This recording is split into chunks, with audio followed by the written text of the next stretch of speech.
আরোগ্য হোমিও হল রাজশাহীতে আপনাদের সবাইকে স্বাগতম। আজ আমি আপনাদের সামনে র্যাক্স 68 হোমিওপ্যাথিক পাকিস্তানি কম্বিনেশন ওষুধ নিয়ে আলোচনা করব। র্যাক্স 68 মূলত খর্বতার একটি অত্যন্ত চমৎকার মেডিসিন। খর্বতা বলতে বোঝানো হয়েছে যে বয়সের তুলনায় শিশু বাড়ছে কিনা। এই জন্য আপনাদের শিশুর প্রতি এটা খেয়াল রাখতে হবে। শিশু খর্বতা বা বয়সের তুলনায় খাটো কিনা প্রথমে বুঝতে হবে। সেই জন্য বয়স অনুযায়ী শিশুর তুলনায় কম বাড়ছে কিনা সেটি লক্ষ্য করুন।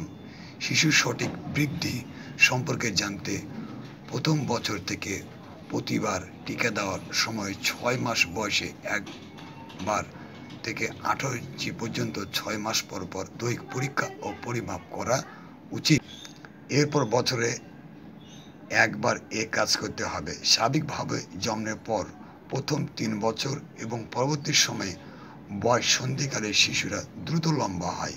এভাবে মেয়েরা আর ছেলেরা 17 বছর বয়সে কাঙ্ক্ষিত উচ্চতা লাভ করে।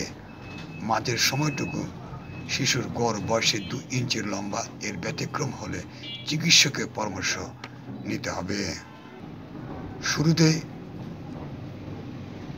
চিকিৎসক শিশুর উচ্চতা পরিমাপ করে এবং এই নির্দিষ্ট গ্রোথ চার্টের সঙ্গে যাচাই করে শিশুর প্রকৃত খাটো কিনা তা নিরূপণ করেন।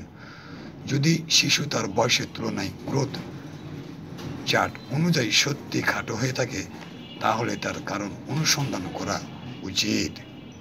খর্বতা মূলত পিকিউটারি গ্রন্থির কারণে হয়ে থাকে।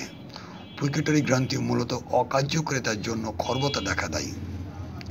ঘাড়ে গ্রন্থির কার্যকারিতা এবং অ্যাডোনিয়াস টনসিল এবং সংশ্লিষ্ট উপসর্গ, পুষ্টির অভাব, ক্যালসিয়াম এর অভাব এবং বংশগত সমস্যার কারণে এটি হয়ে থাকে।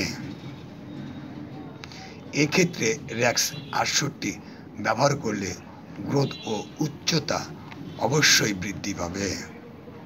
র্যাক্স 68 ওষুধ সেবনবিধি: প্রাপ্তবয়স্করা 20 ফোঁটা, শিশুরা 10 ফোঁটা প্রতি 4 ঘন্টা পরপর সামান্য 1 ডোজ পরিমাণ মতো পানিতে মিশিয়ে সেবন করুন অথবা একজন রেজিস্টার্ড হোমিওপ্যাথিক চিকিৎসকের সঙ্গে পরামর্শ করে সেবন করুন।